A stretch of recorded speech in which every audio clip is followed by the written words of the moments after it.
First, I want to thank the NFID for inviting me here to share my story and allowing me to partner with them towards our shared goals. On November 2nd, 2019, just before midnight, we were 650 miles from home when I got the call that no parent wants to get. Brent's cousin was calling me to tell me he couldn't wake Brent up. I'm here today to put a face on influenza. That of my son Brent, who we lost to its complications. But before I do that, please indulge me while I share a few tidbits about my son. Brent was a wonderful son, brother, uncle, and friend. He had a passion for everything he did, and that included his chosen calling of the culinary arts, but also included University of Kentucky sports. I didn't dare call Brent after a basketball loss.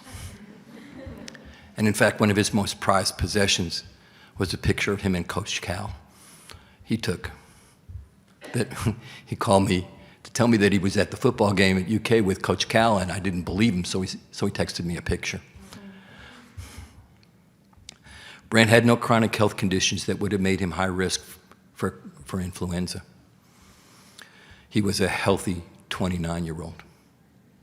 He first reached out to me 3 days before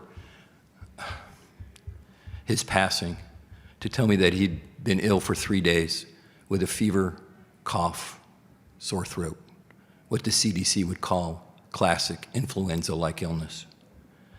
It was too late to start antivirals, so I gave him advice on symptomatic treatment. And we texted the next day, and I was glad to hear that his fever was trending down and that he was feeling a little bit better. I heard from him again 2 days later.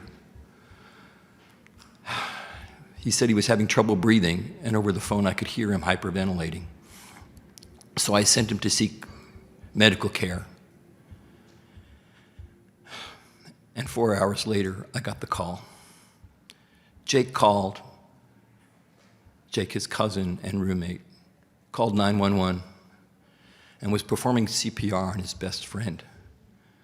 I cannot imagine how traumatic that must have been for him. I called Jake back a few minutes later and asked him to hold up the phone while I listened to EMS working on my son, calling for round after round of medications. He was in arrest, and they couldn't revive him. To this day, when I close my eyes at night, I still hear the beeping of those monitors. The official cause of death was multilobar pneumonia, etiology undetermined. But after 30-plus years as a pediatrician, and 20 of those years as an influenza sentinel site for the CDC, I know influenza when I see it. There's a hole in our hearts that will never heal. The loss of a child is devastating no matter what age. And the irony here is that as a pediatrician, I was a tireless advocate for all vaccinations. But you know, when they're a young adult and they think they're invincible, you can't grab them by the hand anymore and drag them to get their flu shot.